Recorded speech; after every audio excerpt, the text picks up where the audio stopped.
여러분 반갑습니다. 자, 우리 또 왔습니다. 뭐가요? 21회 시험 끝나고 또 22회 사회복지사 1급 국가시험을 치러야 될 때가 왔습니다. 그래서 오늘은 그 당일날 우리가 무엇을 준비해갖고 시험장에 가야 되는지, 또 이제 어떻게 시험을 치러야만 이제 좋은 결과를 얻을지에 관해서 우리 얘기를 나눠보는 시간 가질 겁니다.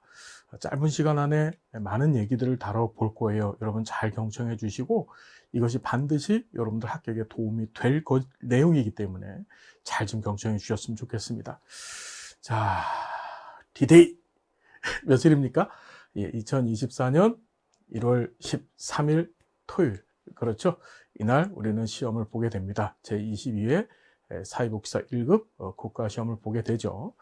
자, 보면, 자, 우리가 시험을 볼 텐데, 우리 시험은 뭐 실기나 면접 시험 없이 필기 시험으로만 구성되어 있다는 거 여러분 알고 계실 거예요. 다 알고 있는 내용이지만 한 번만 더 짚고 넘어가겠습니다.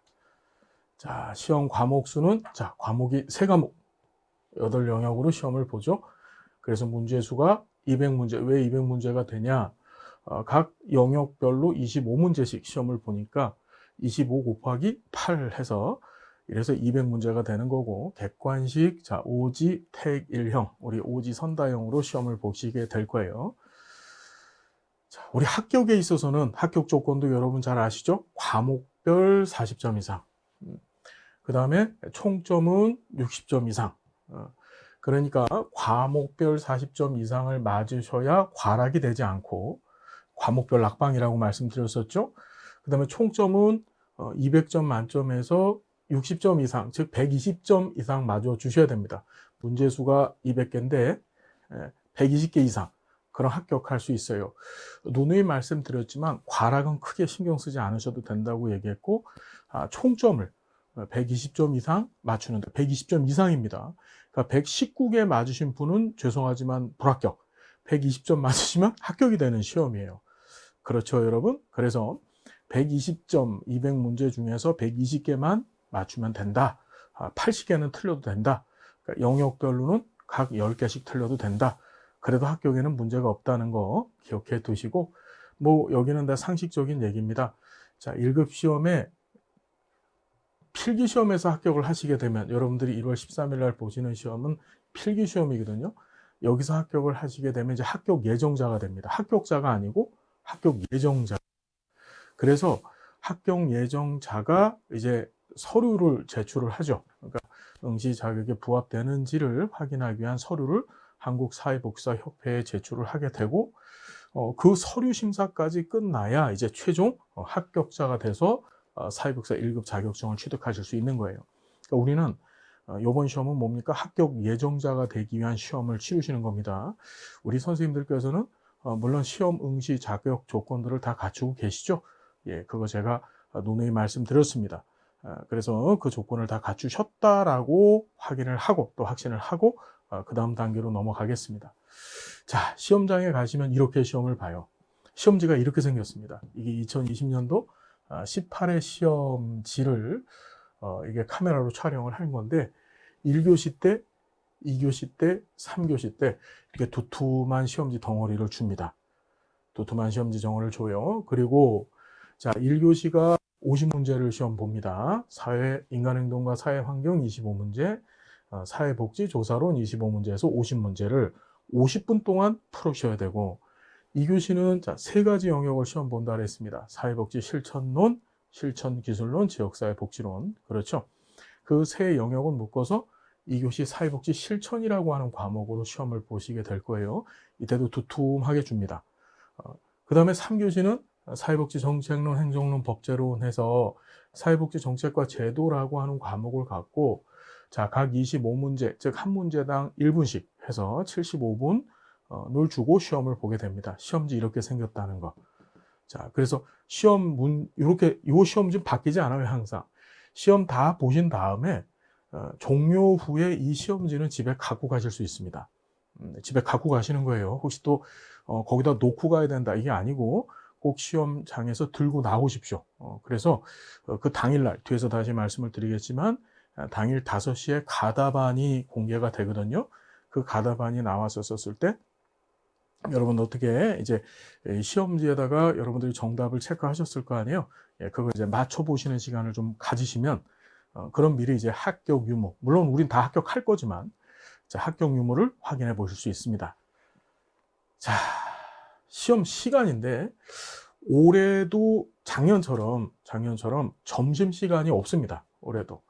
그래서 시험이 9시에 입시를 해서 1교시가 9시에 입시를 해서 자 50분 주어진다 그랬죠. 시간이 9시 반부터 시험을 보게 됩니다. 9시에 입시를 해서 이제 뭐 신분증 확인, 그 다음에 수험표 확인을 해요. 그리고 나서 30분서부터 시험을 봐서 50분 뒤인 10시 20분에 시험을 마치고 자 휴식 시간이 20분씩 주어져요. 자 2교시는 다시 10시 40분에 입시를 하게 됩니다. 여러분 입시 시간 뒤에서도 다시 말씀드릴 텐데 반드시 준수하셔야 돼요. 입시 시간에 제대로 입시를 하지 않았었을 때 입시라는 게 뭔지는 아시죠? 이제 시험 보는 교실에 여러분들이 들어가 주셔야 되는 거예요. 그러지 않았을 때는 이건 시험을 보실 수 없어요. 그래서 10분 뒤인 10시 50분서부터 12시 5분까지 75분 동안 2교시 시험을 보게 됩니다. 아까 두툼한 그 시험지 두 번째 뭉치를 받으시고 그걸 이제 푸시게 되는 거예요. 자, 3교시에는 정책론, 행정론, 법제론을 보게 되는데 자, 12시 25분에 입시를 하게 돼서 35분, 즉 10분 뒤서부터 시험을 보기 시작해요. 그래서 75분 동안 시험을 보게 되더라. 자, 일반 수험자들은 이렇고요. 그 다음에 지금 신청하신 분들이 아마 계실 텐데 응시 편의 제공 대상자, 주로 이제 장애를 갖고 계신 우리 학우님들이시죠. 그런 분들은 1.2배, 1.5배, 1.7배 시간을 연장시켜서 제공을 해주는데 이런 응시 편의 제공 대상자들, 이분들은 이미 신청을 하셨어야 돼요. 이분들 같은 경우에는 점심시간이 부여가 됩니다. 시간이 길어지기 때문에. 그래서 1.2배 연장 시간 9시 반에 똑같이 시작을 하지만 끝나는 시간은 3시에 끝마쳐진다. 자, 1.5배 시간 연장 대상자분들도 9시 반에 시작하지만 4시에 끝나고요. 자, 1.7배 시간 연장자분들은 9시 반에 시작을 하지만 4시 43분에 끝마쳐지게 됩니다. 자, 이렇게 여러분들 장애를 갖고 계신 우리 학우님들께서는 이 시간을, 그러니까 응시 편의 제공 대상자의 이런 편의적인 시간 구조죠. 이걸 좀 잘 활용해서 시험에 응해 주셨으면 좋겠어요. 다시 얘기 드리지만 응시 편의 제공 대상자분 빼놓고는 전부 점심시간이 없습니다. 이번 시험에는. 자, 보겠습니다. 주의해야 될 사항들인데 수험 원서 또는 제출 서류 등 허위 작성 뭐 하면 안 되겠죠. 뭐 이런 얘기는 다 상식적인 얘기들. 그래서 자, 수험자는 시험 시행 전까지 시험장 위치 교통편을 확인하셔야 됩니다. 뭐 이것도 당연한 얘기고요. 시험 당일 교시별 입실 시간이 정해져 있죠. 이때까지 갖고 가셔야 될 도구들, 뒤에서 이 도구에 관한 얘기들도 반드시 다시 말씀드릴 텐데 신분증 어떤 일이 있어도 갖고 가셔야 됩니다. 신분증 안 갖고 가면 시험 아예 못 봅니다. 수험표 같은 경우에는 자, 미리 출력을 해 두시는 게 맞고요. 혹이라도 정말 그럴 일은 없는데 혹이나 수험표를 갖고 가지 못했었을 경우에는 이제 시험장에 가시게 되면 이제 시험 준비 위원들이 있습니다. 그분들한테 사정 얘기를 하시면 이 수험표를 그 자리에서 출력해 주시기도 해요. 어쨌든 정신없죠, 그러면요. 그죠? 그래서 가급적이면 어떻다? 수험표를 가지고 가 주십시오. 출력을 미리 해 두셨으면 좋겠어요. 1월 13일 날 시험이니까 1월 12일 날 자, 미리 출력을 해서 준비해 두시고 자, 필기구 등을 지참하고 이 세 가지는 반드시 갖춰야 된다는 겁니다. 해당 시험일에 지정된 좌석에 착석해야 합니다. 자, 보시고요. 자, 봤더니 시험 시작 이후에 입실은 불가하더라. 자, 어떤 얘기인지 이해가 되셨죠? 입실 시간 명심하셔야 됩니다. 가급적이면 이제 첫 번째 입실 시간, 1교시의 입실 시간인 9시 30분 지키시고 2교시부터는 그냥 화장실 갔다 오셔서 자기 자리에 앉으셔서 핵심 요약집 있죠? 그걸 그냥 한번 다음 시험 보실 과목 영역들 위주로 해서 이렇게 정리하시는 시간 가져주셨으면 좋겠어요. 자, 수험자 입실 완료 20분 전에 이제 교실별로 좌석 배치도가 교실에 이렇게 붙여집니다. 그럼 이제 수험 번호가 있고 수험 번호가 어느 자리에 앉으세요 이렇게 붙여주거든요. 그걸 명심하셔서 자기 자리를 잘 찾아서 앉아 주셔야 되고요.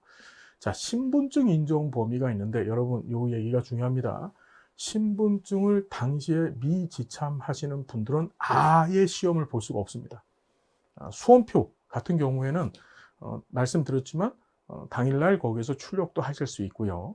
자, 뭐 필기 도구 같은 경우에는 앞에 문방구에서 사도 됩니다. 그런데 이 신분증 같은 경우에는 이제 뭘 만들어 오거나 살 수 있는 것이 아니잖아요. 그래서 얘는 준비를 못했다. 그럼 시험을 아예 볼 수가 없어요. 반드시 신분증을 갖추셔야 되는데, 자, 뭐 여러 가지가 있습니다. 주민등록증 주로 많이 갖고 가시고요. 그렇죠. 그 다음에 주민등록증이 없었을 경우에는 정부24나 또는 패스앱을 통해서 모바일 확인 서비스도 가능합니다. 자, 운전면허증 많이 갖고 가시고 또 기타 면허증, 여권도 가능합니다. 여권도. 또 장애인 등록증이라고 해서 우리 복지카드, 장애인분들은 이것도 신분증으로 인정해 주고요. 국가유공자증, 그 다음에 국가기술 자격증, 뭐 이렇게 복잡한 것들 챙기실 필요는 없고 다들 주민등록증 아니면 면허증 갖고 계시잖아요. 예, 그거 꼭 준비해 두십시오. 수험표하고 같이. 다시 말씀드립니다. 신분증 없으면 아예 시험장에 들어갈 수가 없어요. 자, 그 다음에 우리 초등학생, 고등학생 만 18세 이하인 자, 우리 알고 계시지만 사회복지사 자격증은 미성년자도 취득할 수 있어요. 그래서 혹시나 그런 분들 보셨는지 모르겠는데 뭐 검정고시로 고등학교 과정 마치시고 그리고 이제 사이버 대학 등에서 이제 학위를 미리 따셔서 18살이 안 된 어린 친구들이 이 사회복지사 자격증을 취득하시고 또 1급 시험을 보시는 경우들도 의외로 있습니다. 그런 분들이. 자, 그런 분들 같은 경우에는 아직까지 주민등록증이 나와 있지 않죠? 그렇죠.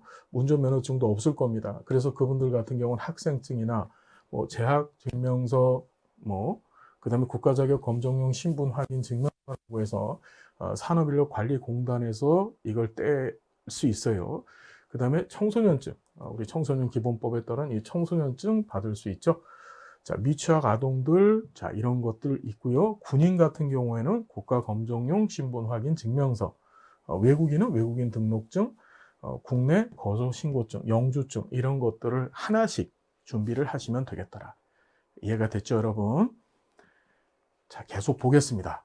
자, 신분증에는 사진, 성명, 주민번호, 발급기간이 반드시 포함되어야 된다. 자, 만일에 이게 없으면, 즉 사진이나 또는 이름이나 주민번호나 또는 발급기간 이 네 가지가 없으면 그러면 신분증으로 인정해 주지 않습니다. 계속 누누이 말씀드리지만 그러니까 주민등록증이나 운전면허증 갖고 가시면 되는 거예요. 원본이 아니라 무슨 캡처, 녹화, 촬영본, 복사본 이런 것들 뭐 휴대폰으로 찍어 갖고 갔다 이거 절대 인정하지 않습니다. 원본을 꼭 준비해 갖고 가 주십시오. 자, 본인이 원서 접수 시 선택한 시험이 아닌 다른 시험장이나 지정된 시험지 좌석 이외에는 응시할 수 없고 시험 시간 중에는 자 이게 중요합니다. 화장실 출입이 불가하고 종료 시까지 퇴실할 수가 없습니다. 자, 시험 포기각서 제출 후 퇴실한 수험자는 다음 교시에 재입실 응시 불가 및 당해 시험이 무효 처리되고 단 설사 배탈 등 긴급사항 발생으로 중도 퇴실 시 해당 교시 재입실이 불가능하고 시험 종료 전까지 시험 본부에 대기해야 된다. 무슨 소리냐면 우리 생리적인 현상 때문에 이제 시험을 보다가 화장실을 중간에 가시게 되면 가실 수는 있습니다.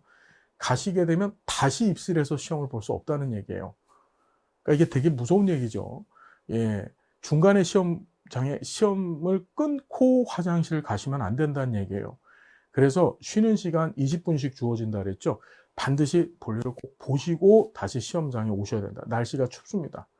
당일 날씨가 춥고 그러다 보니 우리 생리 현상이 가만히 있질 않아요.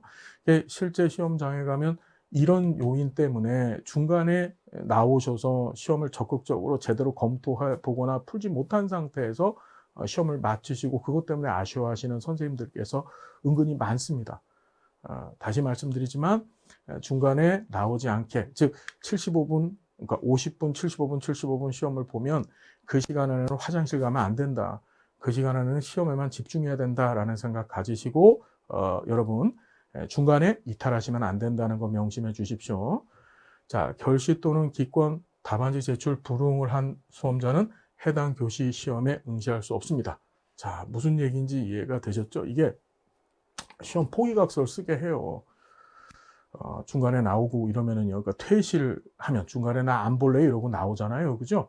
예, 이런 이유가 아닌 상태에서, 그럼 이제 전부 무효가 돼버리고, 답안 카드 제출 불응 수험자라고 해서, 이건 이제 각 교시별 시험이 딱 끝났어요. 띠리링 종이 울리고 나서 시험이 딱 끝났는데도 불구하고 시험지 붙들고서 계속 OMR 카드에 답 이렇게 쓰고 계시잖아요. 예, 그러면 이제 답안 불응 수험자가 돼버리고 그 다음 시험은 아예 못 봅니다. 못 보게 해버립니다. 그 수험자는. 무슨 얘기인지 알겠죠? 그리고 그 시험지, 그러니까 불응한 그 답안지를 제출을 즉시로 했었어야 되는데 즉시로 제출하지 않고 그거 붙들고 계신 분들 같은 경우에는 그때 본 시험, 그것도 무효 처리가 됩니다. 점수가. 그래서 시간을 굉장히 엄수하는 시험이기 때문에 자, 시험 50분, 75분, 75분 내에 답안지 작성까지 완전히 끝내줘야 된다라는 거 명심해 주시고요. 자, 시험 종료 후 감독위원회 답안카드 제출 시에 불응한 계속 아까 전에 말씀드린 얘기죠.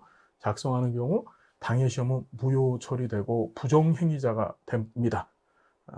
자, 그 다음에 수험자는 감독위원회 지시에 따라야 되며 부정한 행위를 한 수험자는 당해 시험을 아예 무효로 그냥 처리해버려요. 이 8번이 상당히 중요한데 시험실에는 이게 보통 학교 교실에서 보기 때문에 벽시계가 이렇게 배치되어져 있는 경우들이 있습니다. 근데 실제 시험장에 가면 벽시계가 없는 경우도 있고 또 망가져 있는 경우도 있어요. 그걸 자, 그래서 개인용 시계를 반드시 준비해 가셔야 되는데 손목 시계나 탁상 시계를 준비해 가셔야 됩니다. 뒤에서 다시 한번 또 말씀드리겠지만 스마트워치라고 하죠. 예, 스마트워치 그거는 안 됩니다. 절대 되질 않아요. 그래서 가급적이면 바늘로 되어져 있는 그런 손목 시계 말고 우리 숫자로 표현되어지는 전자 손목 시계 있잖아요. 그죠? 예, 그걸 좀 준비해 가시면 시간 체크를 명확하게 할 수 있습니다. 그래서 시험 시간을 관리하시기 바라고 휴대전화기 등 데이터를 저장할 수 있는 전자기기, 스마트워치 절대 사용할 수 없습니다. 자, 보시고 시험 시간은 타종 등에 의해서 관리됩니다. 종이 따르릉 울리면 시작, 따르릉 울리면 끝나고 이렇게 돼요. 교실에 비치되어 있는 시계 감독위원회 시간 안내는 그냥 단순 참고 시간 사항입니다. 감독위원이 보통 한 교실에 2분 정도 들어와 계시는데 그분들이 이제 10분 남았습니다. 30분 남았습니다. 이렇게 안내를 해줍니다. 근데 그것은 뭐 그냥 일종의 안내일 뿐이지 그것은 너무 의지하지 말라. 그걸 너무 신뢰하지 말라. 이런 의미예요. 자, 통신 계산 검색 가능한 시계, 스마트워치, 스마트밴드 여러분 다 아시죠? 부정행위에 활용될 수 있는 일체 시계 사용하면 안 됩니다. 다시 말씀드립니다. 스마트워치 사용할 수 없다. 자, 시험 시간 중 개인용 시계 알람 등이 울려 시험 진행을 방해한 경우 응시 제한 등 불이익 이런 경우들이 있어요. 시계에서 띵똥띵똥 소리가 울리잖아요. 그렇죠. 알람이 울린 거야. 그러면 이거 시험 방해로 해서 실제로 이거 업무 방해로 이제 고소를 당하는 경우도 있습니다. 근데 실제 그렇게 당한 예는 제가 아직 보지 못했고 그래서 이런 알람을 뭐 이렇게 설치해 두시지 마시고 예, 그냥 전자시계 숫자로 표현되어지는 전자시계를 앞에다 이렇게 놓으신 상태에서 그 시계를 보면서 여러분 시험을 치르시면 됩니다. 알람 설치하지 말라는 뜻입니다. 다른 사람들의 시험을 방해하지 말라는 뜻이에요. 자, 갖고 가지 말아야 될 것들 한번 봅니다. 휴대전화 갖고 가면 안 됩니다. 물론 그날 갖고 가시는데 이제 그 수험 감독관이 갖고 계신 휴대전화를 전부 가방에 넣으십시오. 그래서 이 교실 뒤에다가 다 갖다 놓으십시오. 이렇게 시킵니다. 그때 난 주머니에 두고 있을 거예요. 또는 내가 손에다 붙잡고 있을 거예요. 그러면 이제 그것이 부정행위로 적발될 수 있다는 얘기입니다. 자, 디지털 카메라, 전자사전, 전자계산기, 스마트워치 이런 것들 이거 절대 안 됩니다. 안 되고 이거 벗으라고 해요. 가면은. 그 다음에 카메라 펜, MP3, 뭐 라디오, 미디어 플레이어 이런 것들 전부 다 어떻다? 예, 금지. 안 됩니다. 안 돼요. 자, 보시고 전자계산기인데 우리는 뭐 전자계산기가 필요 없으니까 이건 안 보셔도 괜찮습니다. 넘어가고요. 시험 중에 통신기기, 전자기기 여기 나와 있죠. 뭐 휴대용 디지털 음성 파일 변환기, 휴대용 게임기, 전자사전, 카메라펜, 통신기기, 뭐 이런 것들을 하되 금속 탐지기 수색을 통해서 시험 도중 관련 장비를 휴대하다가 적발되면 이걸 썼는지 안 썼는지 상관없이 부정행위자로 처리된다는 겁니다. 그래서 이 시험 감독관이 가방에다가 넣어서 뒤에 갖다 놓으십시오 하면 정직하게 그렇게 갖다 놓으십시오.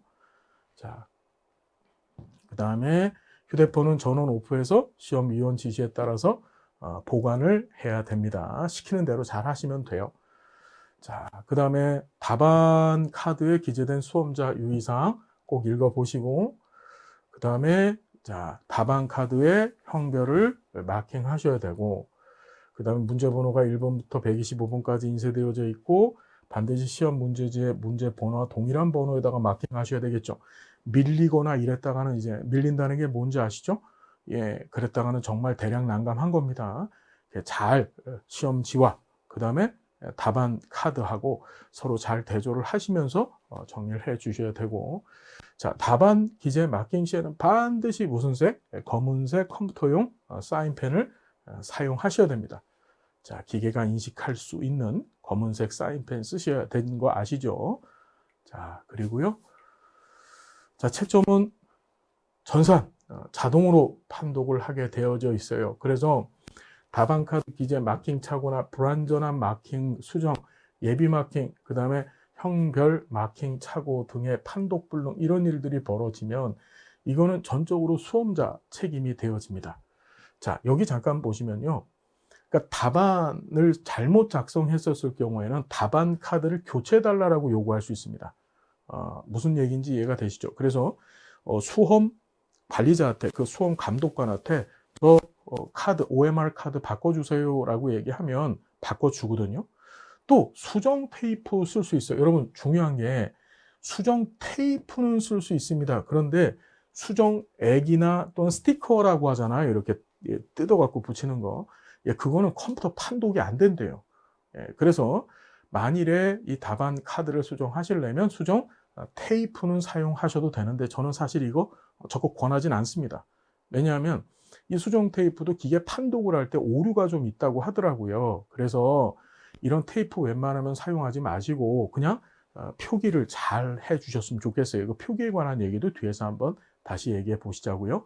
자, 지금 이제 시험 전에 어떻게 준비해야 될지에 관한 얘기들 다뤄봤고, 그럼 지금부터 문제를 어떻게 풀지에 대해서 한번 얘기를 해봅시다. 우리는 어차피 객관식 오지선다형 문제를 풀어야 되잖아요. 그죠? 자, 이렇게 풉니다. 첫 번째, 속어법을 활용하자. 속어법. 여러분, 우리 시험은요, 계속 말씀을 제가 강의 시간에도 드렸지만, 지금 여러분들이 22년째 시험을 보는 거예요. 2003년부터의 시험 제도가 시행이 되어졌는데, 22년째 시험을 보고 시험 보신 분이 한 60만 명이 넘습니다. 그런데 그 중에서 단 한 명도 만점자가 나온 적이 없었어요. 여러분, 우리가 수능시험도 고등학교 3학년 학생들이 보는 수능시험도 만점자가 1년에 몇 명씩 쏟아져 나오잖아요. 근데 우리 시험은 60만 명이 시험을 봤는데도 아직까지 만점자가 단 한 명도 나오질 않은 시험입니다. 무슨 얘기인지 이해가 되나요? 예, 그래서 자, 어떤 얘기를 드리고 싶은 거냐면 여러분들 중에 분명히 만점이 나올 겁니다. 우리 선생님들 중에. 전 그걸 확신을 하는데 어쨌든지 간에 만점이 나오지 않는다는 이유는 왜 그럴까요? 풀지 못하게 문제들이 있어요. 풀지 못하는. 우리가 보통 요새 흔히 얘기하는 킬러 문항이라고 하죠. 그런 것들이 반드시 있습니다. 너무 어렵게 생각하지 마십시오. 그런 것들은 과감하게 여러분, 지금 이 시점쯤에 와서는 그냥 패스하고 가셔도 합격에 큰 지장 주지 않습니다. 대한민국에 어떤 수험생도 접근할 수 없는 찍어야만 맞을 수 있는 문제들이 많다는 거예요. 우린 다시 200점 만점에 120점을 맞으면 된다고 말씀을 드렸죠. 자, 일단 첫 번째 속어법인데 속어법이라는 건 뭐냐면 속어라는 게 지운다라는 뜻이잖아요. 응답의 범주가 1번, 2번, 3번, 4번, 5번 이렇게 주어져 있습니다. 그러면 이 응답 범주를 가만히 보면 정말 난데없는 문제가 나왔다 할지라도 응답 범주를 보면 우리가 기존에 공부해 왔던 것들 분명히 이 안에 여러분들 보여지는 게 있어요. 보여지는 게 있습니다. 그거 지우십시오. 1번이 야 많이 본 거더라. 4번이 많이 본 거더라. 그렇죠. 한 3개 정도만 지워지고 나면 어떻게 확률적으로 50%는 맞을 수 있습니다. 반드시 이렇게 지문이 나와요. 전혀 생뚱맞게 나오는 것들이 이제 킬러 문항인데 그런 것들은 여러분 과감하게 패스하셔도 됩니다. 그것 때문에 왜 나는 이걸 공부하지 못했지? 왜 모르지? 이러면 안 돼요. 다시 얘기하지만 우리보다 더 잘 제대로 공부한 사람은 없습니다. 대한민국에. 제가 그거 보장할 수 있어요. 알겠죠, 여러분? 예, 그래서 자 이렇게 지워서 나머지 거는 확률적으로 접근을 했으면 좋겠다. 무슨 뜻인지 이해가 됐나요? 소거법을 활용을 해 주시고 자 답안 카드 마킹은 가장 나중에 이게 중요합니다. 한 문제당 1분씩 시험이 주어져요. 한 문제당 1분씩 시험을 볼 수 있는 시간이 주어지게 되는데 항상 이 시험장에 가게 되면 이제 마지막 때 우리 앞에서도 봤지만은요 이 OMR 카드에다가 이 쓰다가 말고 중간에 막 이 감독관 붙들고 막 울고불고 하시는 분들이 꼭 계세요. 시험이 늦었기 때문에 그 시험 카드를 제대로 제출하지 못했기 때문에 그런 분들의 공통점이 뭐냐면요 중간중간마다 이 답안 카드를 바꿉니다. 앞에 체킹하고 나서 마킹하고 나서 이거 틀렸네? 이거 좀 바꿔주세요. 바꿔주세요. 한 번 바꾸게 되면 앞에 수험 번호부터 시작해서 그 형별, 그 식별 코드, 내 이름 이런 것들을 다 기록을 해야 되거든요. 그것도 한 2, 3분 까먹습니다. 2, 3분 까먹어요. 그리고 나서 중간에 또 이 답을 쓰다가 또 틀리면 또 바꾸는 겁니다. 여러분 계속 말씀드리지만 이 답안 카드를 바꿔서 수정을 하거나 정정을 하는 방법을 채택하지 마시고 무슨 얘기인지 알겠죠? 항상 어떻게 자 시험 시간에 대한 안배 얘기를 좀 이따 말씀을 드릴 텐데 일단 쭉 풀어놓고 마킹은 한 10분 정도 남겨놓고 맨 마지막에 하면 됩니다. 마킹은 답안 카드를 갖다 놓고 그러니까 다시 얘기한다면 문제 풀고 마킹하고 이거 절대 하지 말라는 얘기입니다. 그러면 반드시 실수가 중간에 발생을 하고 그러면 또 막 이 답안 카드를 바꿔야 되고 바꾸게 되면 시간 소비가 많아지는 거예요. 그래서 자 문제집에다가 답을 다 체크를 해놓고 마킹은 맨 나중에 실시하는 겁니다. 알겠죠, 여러분? 한 10분 내지 15분 정도 남겨두고 마킹을 하는 게 맞습니다. 알겠죠? 절대로 문제 풀면서 마킹을 동시에 같이 진행한다? 그거 굉장히 위험한 방법이에요. 자, 세 번째는 시간 분배를 미리 계획하셔야 됩니다. 자, 시간 분배뿐만 아니라 각 교시별로 시험을 보실 때 어떻게 접근을 해야 될지부터 봐야 돼요. 어떤 영역부터 다뤄야 될지. 예를 들어서 1교시가 있으면 1교시에는 인행사하고 조사론을 보잖아요. 여러분 쉬운 것부터 풀어야 됩니다. 그죠? 예, 조사론이 인행사보다 훨씬 쉽죠. 예, 조사론이 쉬우신 분들은 조사론부터 하십시오. 예, 쉬운 것부터 빨리 진행을 하십시오. 우리가 과락이 100점 만점에 40점이 되면 과락이라고 말씀을 드렸는데 그렇죠, 여러분? 예, 조사론 빵점 맞아도 인행사에서 20점 이상 맞아주면 과락당하지 않는다고 얘기했었어요. 그죠? 예. 자, 쉬운 것부터 빨리 접근을 해서 풉니다. 인간행동과 사회환경 빨리 푸시고, 그렇죠? 그리고 이제 조사론을 푸는 겁니다. 2교시 같은 경우에는 여러분 제일 쉬운 게 첫 번째 실천론, 실천기술론, 지역사회복지론 이렇게 3개를 보는데 얘가 제일 쉽고 얘가 2번이고 얘가 3번입니다. 순서대로예요. 그래서 얘도 먼저 빨리 풀고 기술론 풀고 지역사회복지론. 3교시 같은 경우에는 정책이 있고 행정이 있고 법제가 있는데 여러분 재밌는 거 가르쳐 드릴게요. 이 정책 후반부의 사회보장론 얘기는 전부 이 법제론 얘기하고 겹친다 그랬잖아요. 그게 의외로 참 재밌는 게 정책론 문제를 풀다 보면 법제론하고 맞는 게 있어요. 그래서 가급적이면 정책론부터 풀고 그 다음에 법제론을 풀고 맨 마지막에 행정론을 풀면 되게 효율적이다라는 느낌이 가실 거예요. 그렇게 문제를 풀어주시되 자 1교시, 2교시, 3교시 해서요 항상 마킹하는 시간을 10분 얘는 15분 그러니까 10분을 뺀 나머지는 어떻게 되죠? 문제풀이 시간이 40분 15분을 빼니까 60분, 60분. 그렇죠. 요 시간에 문제를 풀어야 됩니다. 할 수 있어요. 할 수 있습니다. 10분, 15분, 15분. 정 안 되면 이걸 10분, 10분 하셔도 괜찮아요. 10분이면 충분히 75개 마킹할 수 있습니다. 천천히 보면서 가도 충분히 마킹할 수 있어요. 떨지 않고, 떨지 않고, 두려워하지 않고, 불안해하지 않는 평상심을 갖고서 마킹을 한다면요. 알았죠? 그래서 시간을 요 정도 남겨두고, 자, 요 시간 안에 문제를 푼다라고 생각하시고 접근하시되 이 순서대로 푼다. 그리고 문제를 풀 때, 자, 이런 거죠. 문제를 풀면 어떤 시험이든지 간에 그렇습니다. 난도가 어려운 시험, 난도가 쉬운 시험. 그러니까 시험 문제 안에도 어려운 거, 쉬운 것들이 섞여져 있어요. 그죠? 그러면 어떻게 하냐 하면, 어려운 거는 어려운 거, 쉬운 거 이렇게 있으면, 어려운 거, 쉬운 거, 그러니까 금방 답이 나온 것, 그 다음에 답을 내기가 정말 어려운 것, 그 다음에 어중간한 것이 있죠. 응답 범주 5개 중에서 한 3개 정도는 확실히 알겠는데 2개 정도가 좀 아리송해. 조금만 더 봐야 될 것들. 그래서 우리의 문제 번호에 1번, 2번, 3번, 4번 이렇게 있으면, 자, 쉬운 거, 아주 쉽게 접근할 수 있는 문제들이 최소한 절반 이상은 나옵니다. 아무리 못해도. 그럼 걔네들은 그냥 패스, 이렇게 체크해 두시고, 어려운 문제들, 좀 깊이 있게 봐야 되겠다라고 생각하는 것, 최후에 가서는 얘는 찍어야 될 문제들이죠. 예, 그런 문제들은 과감하게 별표 같은 걸로 표시를 하시고, 어중간한 문제, 얘는 잘 생각해서 꼭 풀어줘야 되는 문제입니다. 걔는 세모표. 이런 식으로 문제를 여러분들이 접근하셨을 때 3개 유형으로 나누십시오. 아, 뒷다 어렵다. 아, 이게 되게 쉬워. 이거 조금 생각해 봐야 되겠다. 그래서 문제마다 이런 표시를 해 두시고, 여러분들이 식별할 수 있는 표시를 해 두신 다음에 나중에 한 번 더 검토를 하셔야 되거든요. 검토하실 때 쉬운 문제는 볼 필요가 없겠죠. 중점적으로 얘를 중심으로 보면 됩니다. 아리송한 문제들. 그렇죠. 얘는 맨 나중에 보시면서 안 되면 킬러 문항이니까 찍으십시오. 예. 무슨 얘기인지 알겠나요? 강의를 하는 사람 입장에서 찍어라라고 말씀을 드리는 건, 저는 이런 거 사실 되게 싫어하는데, 일단 우리 귀한 선생님들이 합격이 목표이기 때문에 이런 얘기를 과감하게 드리는 겁니다. 자, 그래서 이런 식으로 각 문제마다 표기를 해놓고 그 표기에 따라서 대응을 하자, 준비를 하자. 이게 검토를 할 때 쉬운 걸 또 보고 이러면 시간 낭비가 되는 거잖아요. 그죠?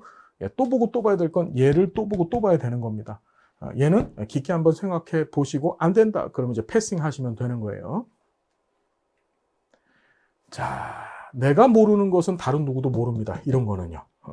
계속 얘기하지만 60만 명이 넘는 사람들이 시험을 봤는데 아직까지 단 한 번도 만점자가 나오지 않은 시험입니다. 그래서 100점을 맞아 주실 것을 저는 확신을 합니다. 우리 선생님들 중에 만점자가 나올 것은 제가 확신을 하되, 그렇죠. 여러분들 개개인이 너무 큰 부담 갖지 말고 이 시험에 임해달라는 말씀을 감히 드리는 겁니다. 자, 반드시 시험장에 챙겨가셔야 될 것들 리스트입니다. 이게 중요하죠. 여러분 요것들 잘 정리하신 다음에 써 놓으시고 시험장에 요것들을 준비를 해갖고 가셔야 돼요. 자, 신분증 갖고 가셔야 되고, 신분증 갖고 가셔야 되죠. 매우 중요하다 그랬습니다.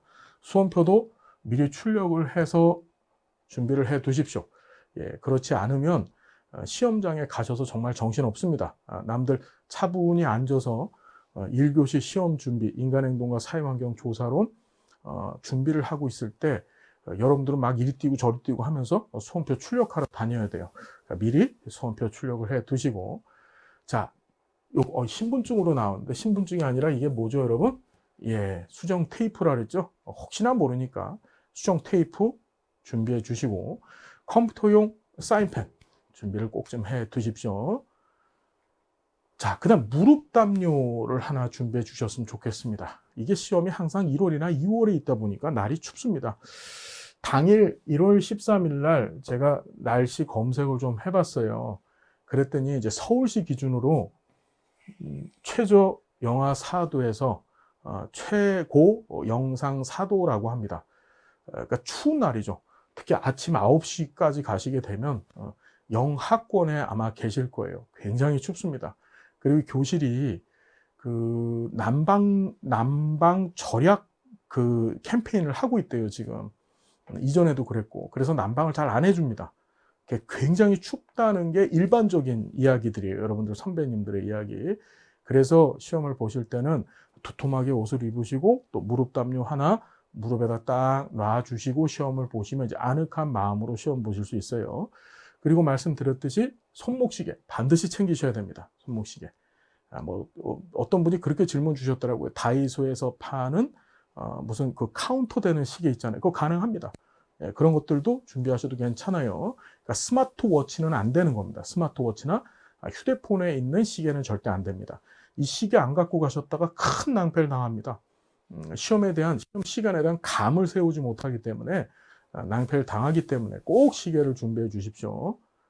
자, 그리고 핵심 요약집 가급적이면 갖고 가셔서 20분씩 휴게 시간이 있다 그랬었어요. 그때 중요한 것들, 우리 강조했던 내용들 위주로 해서 핵심 요약집에 있는 내용만 빨리 훑어보는 겁니다. 그 한번 훑어보는 시간이 여러분들한테 일종의 시너지가 되고 또 그 한번 훑어본 것이 시험에 나오는 경우가 많습니다. 의외로. 제 말을 한번 믿어주십시오.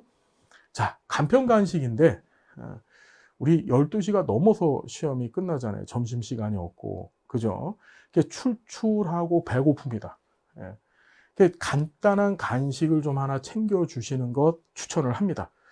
이제 1교시, 2교시까지 끝나고 나면 이제 3교시 시험을 보게 되는데 2교시까지만 해도 2교시 시험까지만 딱 끝나도 이제 뭐라고 할까요? 맥이 쭉 빠진다. 이런 얘기들을 하시더라고요. 너무 긴장했었는데 1교시, 2교시를 보고 나면 그나마 그 긴장이 확 풀리면서 맥이 쭉 빠진다. 이런 표현들을 많이 쓰셨어요. 그때 이런 에너지를 확 올리는 그런 음식을 드셔주시면 좋겠죠. 혹시나 난 20분 동안에 삼겹살 불판에다 삼겹살을 구워서 먹을 거야. 이런 생각 갖고 계신 분들은 없으시죠? 그래서 간편 간식, 특히 우유 갖고 가시면 안 됩니다. 우유 드시면 안 돼요. 기존에 한 선생님이 우유하고 빵을 중간에 드셨다가 설사죠.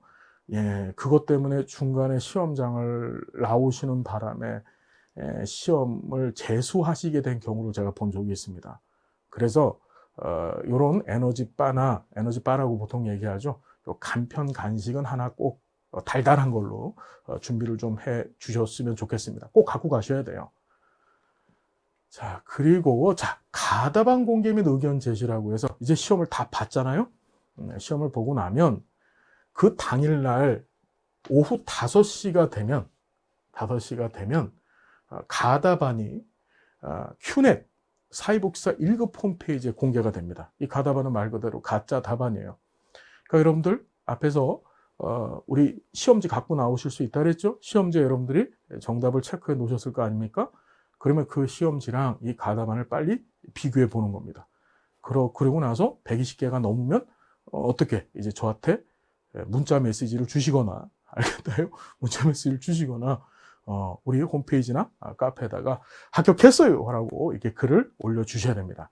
알겠죠? 예, 여러분들 다 잘 되실 거예요.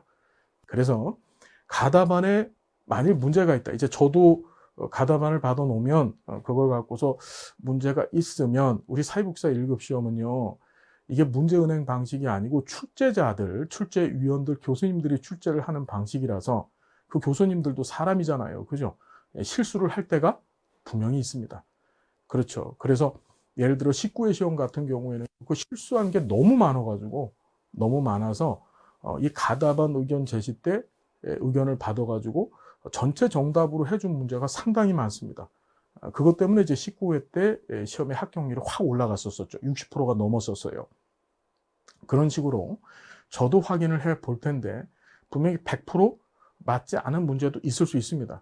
예, 그런 것들은 저도 확인을 해보고 여러분들도 의심이 나시는 문제들이 있으면은 저한테 일단 한번 물어봐 주십시오. 홈페이지나 카페를 통해서 물어봐 주시면은 제가 또 답을 확인해 보면서 여러분들하고 같이 맞춰가는 시간 가질 겁니다. 그래서 가다반 꼭 그날 이제 시험 끝났으니까 야 끝이야 이러고서 밖에 나가서 한 잔 푸고 이렇게 하시기 전에 먼저 5시에 가다반부터 맞추시고 그리고 나서 이후 일정을 가져보셨으면 좋겠습니다. 예, 다 합격한 상태에서 와 이러고 나가서 놀면 더 행복하지 않겠습니까? 자, 그렇게 보시고요. 자, 필기시험 이후 일정입니다. 이 필기시험 합격자를 우리가 합격 예정자라고 한다 그랬잖아요. 그죠? 그래서 2024년도 2월 15일 날 이 필기시험 합격자들이 발표가 되어져요. 목요일 날. 그럼 발표되면 그걸로 끝이냐? 여러분 이게 중요해요. 응시자격 서류 제출이라고 해서 합격 예정자는 자신이 이 시험에 자격을 갖고 있는지의 여부 관련된 서류들을 제출을 해요. 뭐 졸업증명서라든지 학점 이수증이나 실습 인정서 같은 것들을 제출을 합니다. 그걸 12월 15일부터 시작해서 3월 4일 요 사이에 제출을 하게 되는데 혹이나 나 1급 필기시험 합격했으니까 끝난 거 아니야? 절대 아닙니다. 이거 제출이 되지 않잖아요. 요 기간 내에. 예, 그럼 이제 불합격입니다. 합격 인정을 안 해줘요. 무슨 얘기인지 알겠죠? 그래서 제가 우리 밴드나 또는 카페 등에다가 요 공지를 해놓을 테니까 여러분들께서 반드시 이 합격 예정자분들은 이 응시자격 제출 서류 잊지 마시고 요 기간 내에 잘 챙겨서 제출하십시오. 그리고 혹이나 이 제출 서류 중에서 의아한 게 있다, 잘 정리가 안 된다. 그러면 여러분들 지역, 시도 단위 사회복지사 협회가 있습니다. 그 시도 단위 한국사회복지사 협회 중앙에다 전화하지 마시고요. 인터넷 검색을 하시면 시도 단위로 사회복지사 협회가 있는데 그 협회에다가 전화하시면 친절하게 알려주실 거예요. 그 중앙협회에다가 전화하시면 전화 안 받습니다. 너무 민원이 많아서. 알겠죠? 시도 협회에다가 연락하셔라. 자, 최종 합격자 발표가 3월 22일 날. 그래서 합격자 발표가 나오는데 이것도 중요합니다. 합격자 발표 나오면 자격증 그냥 주냐? 그거 절대 또 아닙니다. 예. 합격자 발표가 되고 나서 본인이 자격증 신청을 또 해야 돼요. 한국사회복지사 협회에다가 회비 납부하시고 자격증 신청을 하셔야만 자격증을 주는 겁니다. 그러니까 합격자 발표되고 나서 그냥 자격증 오겠지 이러고 넉놓고 기다리고 계시면 아무 의미 없습니다. 알겠죠? 자, 보시고 자, man is what he believes. 사람은 그가 스스로 믿는 대로 되어진다. 항상 여러분들한테 말씀드렸습니다. 우리 각자의 인생은 정말 세상에서 가장 소중한 것이죠. 우리 각 인생보다 소중한 게 사실 어디 있습니까? 여러분들 인생은 정말 소중한 것이고 그 인생길은 여러분들이 믿는 대로 만들어집니다. 나는 할 수 있다라고 믿으면 그리고 생각하면 그렇게 되어지는 것이고 그렇죠? 예, 나는 위대하다. 나는 합격할 것이다. 믿으면 그 믿음대로 되는 것이 바로 우리 인생인 것 같아요. 여러분들 시험장 가실 때에 어떤 마음? 그래, 나 할 수 있어. 난 해낼 거야. 이번 시험 합격하고 나서 이 합격을 디딤돌 삼아서 나는 더 멋진 사회복지사의 길, 더 멋진 내 인생의 주인공이 되어질 거야 라고 하는 자신의 확신을 갖고서 시험장에 가셔서 시험을 치러 주시길 바랍니다. 자, 패스트, 우리는 합격했습니다. 자, 당신의 열정, 우리 선생님들의 열정 절대 잊지 않겠습니다. 그동안 시험 준비하시느라고 정말 수고 많으셨습니다. 다시 말씀드리지만 우리보다 더 잘 열심히 완벽하게 시험 준비를 한 사람들은 없다라고 저는 다짐할 수 있습니다. 여러분들 반드시 합격하실 거고 저는 그 합격을 놓고서 계속해서 기도하겠습니다. 자, 정우쌤, 저고요. 부탁을 드릴게요. 시험 끝나시고 나서 이제 현장이나 또는 강의실에서 여러분들 또다시 만나게 될 겁니다. 그때 우리 그때 그랬었지. 우리 이런 좋은 만남이야 라고 하는 메시지 서로 나누면서 그런 만나는 시간, 현장에서 사회복지사라고 하는 멋진 동질성, 동질감을 갖고 만나는 시간을 기대하겠습니다.